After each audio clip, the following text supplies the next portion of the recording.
The wombat, one of Australia's beloved marsupials. They're under threat from one of the most painful diseases in the natural world. They'll be on the critically endangered list within 20 years. No doubt in my mind. 101 East meets a wombat warrior whose unique sanctuary could hold the key to their survival.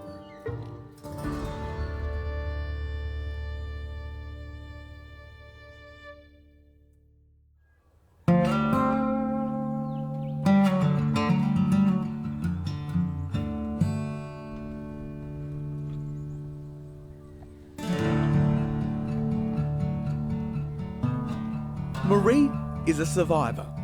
When she was hit by a car, many of her bones were broken. Marie!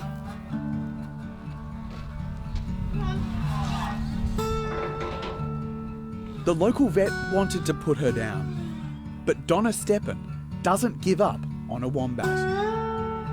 She's built a sanctuary dedicated to saving wombats. It's called Sleepy Burrows, but life here is anything but sleepy. In one word, what would you describe your daily schedule as? Insane, because that's what everybody tells me I am.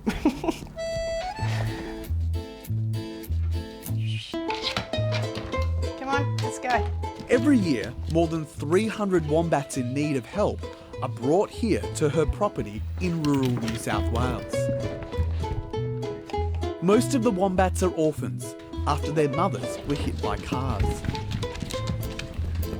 To Donna and her husband Phil, they're all individuals. So that's Bear, that is Miss Jelly, that's Colonel, this is Kettle, and this is M&M. Go fetch your friend, Tilly. Dora the Explorer, stay there. No, go.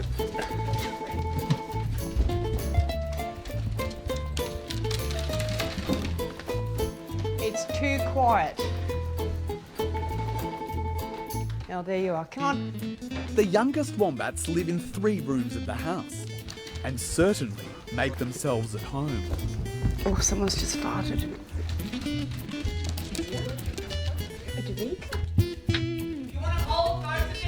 Oh, I think I'm right with one. What are you chewing? No. Come on. I'll get into trouble. Go. Oi. Not that. It may not seem like it here, but wombats are by nature solitary, territorial animals.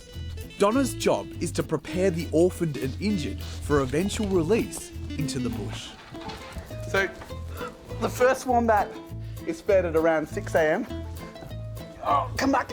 The last one around 11 p.m. So, for Donna, this is an all-day job. And frankly, I don't think I'm cut out for it. Whoa. Don't bite.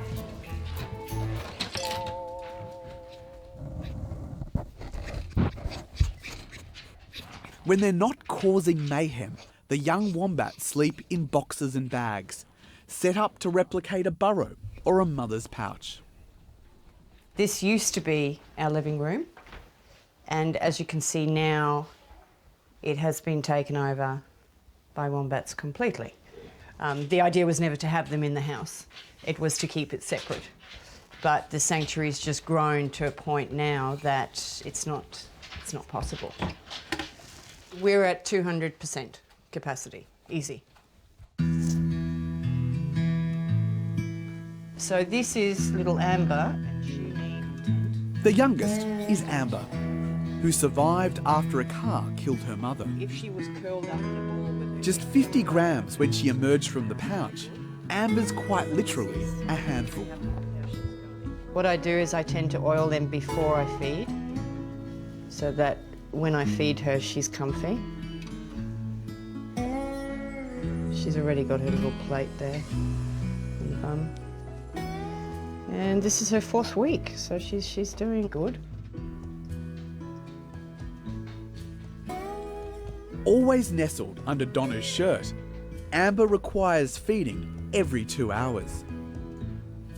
She's making good progress. 65 grams. Put on 5 grams. I am happy. Every 2 hours is worth it. Okay. Another wombat, Andy, is right at home playing with the family dog. But domestication is his problem. Raised as a pet in the city, Andy was fed dog food and only taken outside on car trips. Wombats normally spend about 2 years here before they're ready for release into the wild. But former pets like Andy take much longer. We hear of people who have them illegally all the time. You've got to remember, some of these wombats have never been outside. He'd never eaten grass. He didn't know what dirt is. This is beautiful in that I can interact with him, I can be with him, but at the same time, it makes me angry because it's not how he should be. But we'll fix that. No. It was a callous act on a rural highway 14 years ago that set Donna on the path to saving wombats. She saw a car of youths run over a wombat grazing by the roadside, then drive away. They probably didn't even know about wombats. It was probably just a night of fun. There was no thought to what would happen afterwards to the animal, how long it would take to die. The fact that they drove off laughing. I promised it to that animal that I would make a difference. I knew I could create something good with it. So, sorry. What has come out of that, as horrible as it was, is something I hope is more powerful in the long run for wombats. Since then, Donna has built Sleepy Burrows into a school for wombats. The pens around the sanctuary prepare them for life back in the wild. This is Wombat Primary School. In each of these compartments there is a burrow, which the young juveniles will go into. I will bring them in and then I'll leave. Only for short periods of time, but that's to replicate what would be happening with their mothers, and through that they will gain just that slight bit of confidence being on their own, and then we would go back into the studio. Over time, this would get longer and longer and longer. When they get to a point where they actually don't want to come inside with me, that's when we actually move them up into Wombat High School. It's a long, drawn-out process. It's like raising a toddler. Multiple toddlers. On the outer edges of the sanctuary, Phil plays his part by working with the larger wombats as they become ready for release. We've got to sort of get away pretty quick. So you'll start running. And once he starts running, we start running.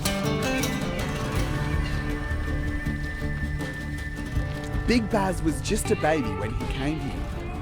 Now this brute keeps Phil on his toes. How do you determine when it's time to release a big wombat? Like, how do you know it's time for it to leave the sanctuary? Well, if I stick my hand in there and he takes it off, that's a good sign. You know, if they can dig and be aggressive, and you know, if you sneak up on them and they bolt into the burrow, they're all pretty good signs that they'll do all right out there.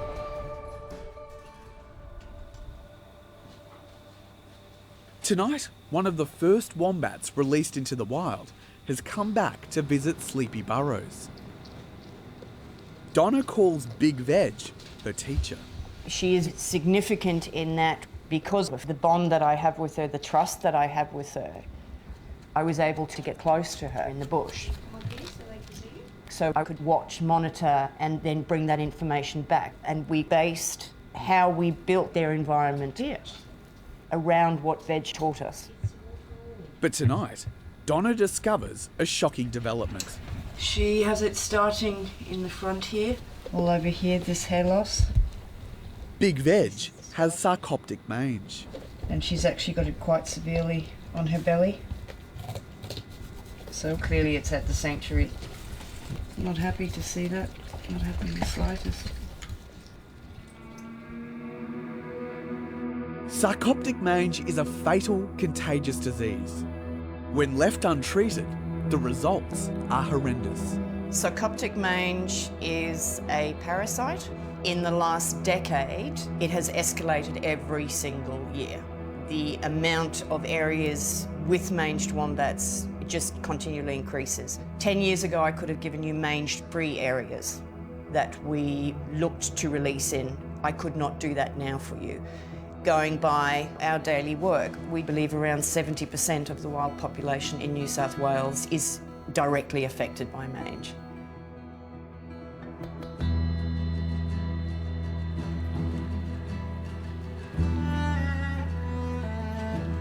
But the worst recorded outbreaks of wombat mange can be found on the southern island of Tasmania, and Narantapoo National Park is ground zero for the disease.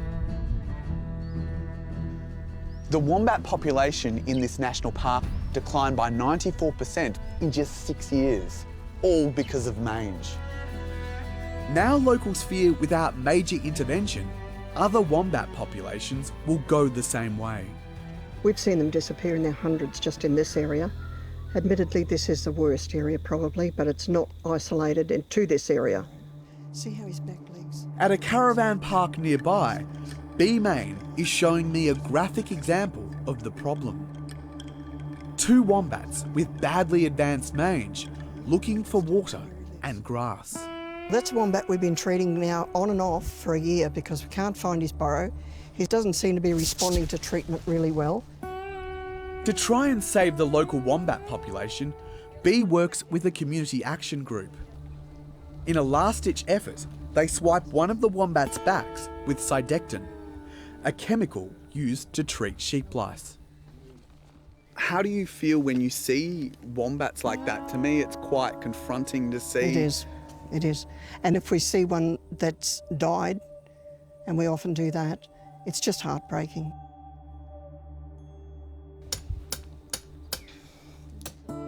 The mites which cause mange can thrive in a burrow for up to 3 weeks. Possibly sitting up there to some... Another volunteer, Lauren Faulkner, is helping Bea to find the wombats' forest homes. Do you have some, Lauren? The team put flaps at the burrow's entrance and put a dose of Cydectine on the doors to treat the wombats.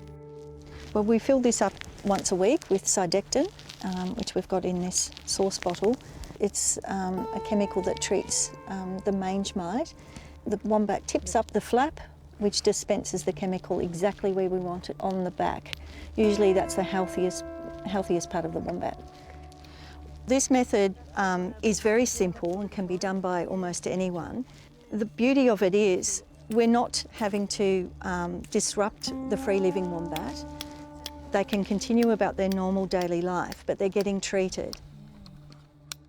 Cameras monitor their burrow behaviour, but the volunteers admit the success of the treatment comes down to luck, and at best is a band-aid solution. Because wombats use multiple burrows and often mate with infected animals. I've seen up there a healthy one going in the same burrow as a mangy one. I thought, here we go again. Yeah. That sort of thing. They just keep reinfecting each other. Yeah. We're quite despondent. We go up and down. We feel some days we're making a difference and then other days we're not. Cut the middle bit out. Undeterred, Bea keeps making more burrow flaps in her garage using ice cream container lids. She says demand for her mange kits is higher than ever across Tasmania. The volunteers believe the government should be doing more. So far, all the government's really done is just monitoring. Why aren't they treating the animal? Seriously, you would be prosecuted if your dog was walking around with mange and you just looked at it and monitored it. So we're saying it's a conservation issue and that we are seeing the decline of wombats. Wombats at a statewide level are not decreasing in Tasmania. The numbers are increasing or at very least stable. Dr. Rosemary Gales is a biodiversity expert who works with the Tasmanian Government Department responsible for mange control. She says while the parasite is found in wombats across the island, there is no reason for alarm. We're confident that several populations are increasing We have evidence and we're happy to rely on that. It's robust. We do know there's been a regional and a very localised decline. There's no denying that's true. But are wombats endangered? Absolutely not. For any wombat affected by mange, it's an animal welfare issue. It's a terrible thing to see an animal so severely afflicted by mange. And so that's a real priority, to try and find an effective treatment. We need a drug that doesn't have to be applied as often for as long. Dr. Scott Carter from the University of Tasmania hopes he might have the answer. With Tasmanian government funding, he's trialling a new topical treatment for use on burrow flaps.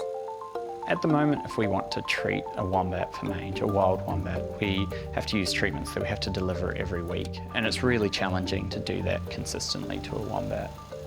So what we're trying to look at is a longer lasting single treatment that can protect individuals for up to perhaps 3 months. Sarcoptic mange causes perhaps the most animal suffering of any disease I've ever worked on, and wombats seem particularly susceptible. One of the reasons is that they live in a burrow, and in that burrow the mites are able to survive off the wombats for long enough that it can reinfect. And wombats don't mount a very good immune response against mange disease and end up getting a very severe form of the disease called crusted mange. There's probably no one solution. At the moment, we don't have any technique that really controls it in wild populations, and that's perhaps the key challenge. Back at the sleepy Burrows Sanctuary, Donna agrees more effective solutions need to be found. The whole approach to the current epidemic needs to change. We need to remove emotions and know that the reality is that the majority of these animals need to be euthanized in the best interest of the animals. That's the harsh reality of where we're at. I know a lot of people won't accept that, but with manged wombats that we work with, for every 100, probably around 90% die. That's the reality. So that 10% that do survive, those are your core animals to concentrate on. Those have a stronger immune system that can recover and that can be reintroduced to the wild, and that's the gene pool that you want to work on. It's unfortunate that we've got to this position. It is what it is. We need to work smarter before we really run out of time. You got the welcoming committee. Marcus Foth is a professor of industrial design. He's working with Donna to create an alternative treatment solution for manged wombats brought into care. So this one here is Ruby's enclosure. I'll show you what it looks like on the inside. For 2 years, they've been testing what they call Burro Hospitals, mini quarantine stations built on top of natural burrows. If I open this flap down here, you can see there's a very regular, normal, natural wombat burrow that a healthy wombat has constructed for us, and that's how the design started. Then we can build the upper part here, and so this is where a wombat can come in when it wants to feed. Wildlife carers could use these burrow hospitals to treat wombats with a pill while they are feeding them. Because it's a very quick way to administer treatment, just once a week. The rest of the week there's no other stress factors, and we're trying to limit any other influence of human contact. So the main purpose behind this is to create a less intrusive process for a wild wombat? Yeah, but the sad reality is that a lot of wombats in the wild, if the mange infection has progressed to such a stage that they have secondary infection, they eventually sometimes turn blind or deaf. This particular treatment method is not going to save them. In fact, the humane thing would be to put them down. Burro Hospitals, from what I understand of them, are fantastic for treating individual wombats and bringing wombats into captivity, but they're never going to manage or replace disease management at the population scale. Those things always have a limitation on the number of animals that can go through them. We know it works. We've used it here for the last 2 years.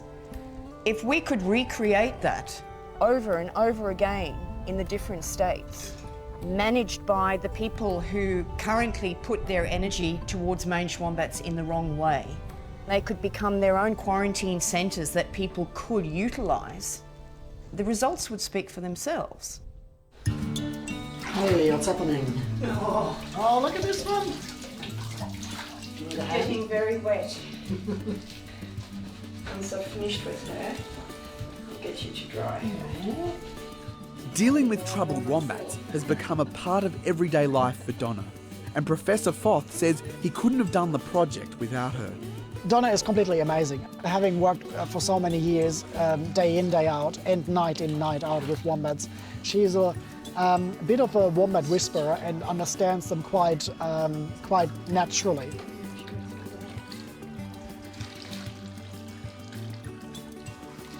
Little heart's going 100 miles an hour. If you can just bundle her up there for a seckie. It's all right. Come here, you. Okay. Oh, yes, you're going to scratch it. Yeah. Let's go. You and other grassroots wombat conservation groups are sounding a very similar warning about mange, yet the government and academics are saying the population nationally is stable and there is nothing to be concerned about. They're people who sit at desks. Spend 1 week with me. Those people who are saying and making those remarks, they are not working every single day with the magnitude that we see. That makes me angry. I almost want to say, how dare you? Because what they put out as academics and so-called experts is what the world is believing. And it's not the true message of what's going on. So no, don't tell me there's not a problem. Rather, come and see what we deal with directly. Don't tell me there's no problem. Sorry.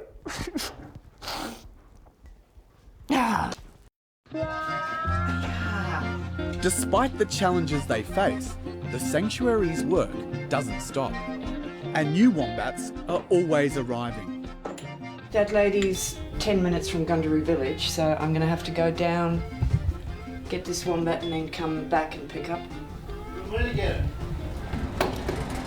Phil heads to a nearby town to pick up the wombat from a local vet. The little boy. Little boy. Little boy. My favourites.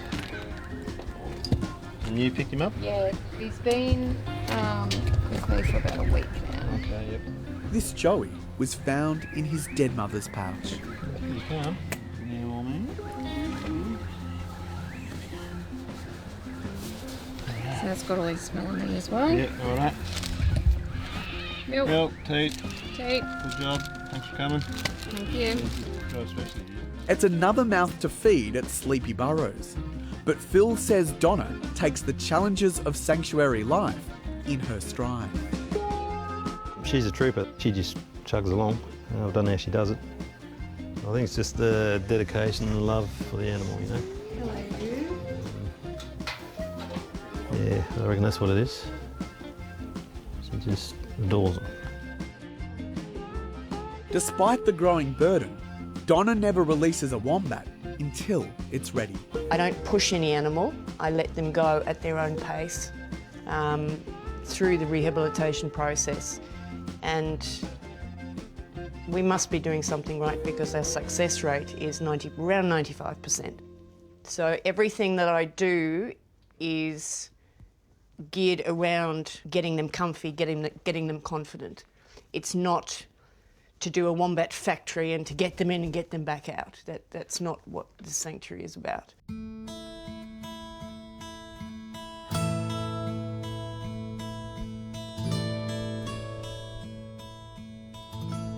Donna hopes in the future that more wombat sanctuaries will emerge in Australia, modelled on the principles and practices of Sleepy Burrows, because she knows this sanctuary can't cope alone. If you won the lottery, what would you do with this sanctuary? I'd buy as much land as I could to duplicate what's here. There's no question about that.